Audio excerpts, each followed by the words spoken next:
inTrips App Tutorial Part 3.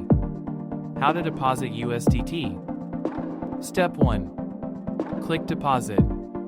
After successfully registering, log in with your account password to access the homepage. After accessing the homepage, tap on the deposit option to begin the process of adding funds to your account.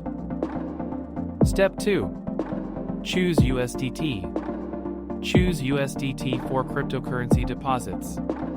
If you prefer traditional banking methods, select bank transfer instead. For USDT, proceed by clicking on USDT. Step 3. Choose the blockchain.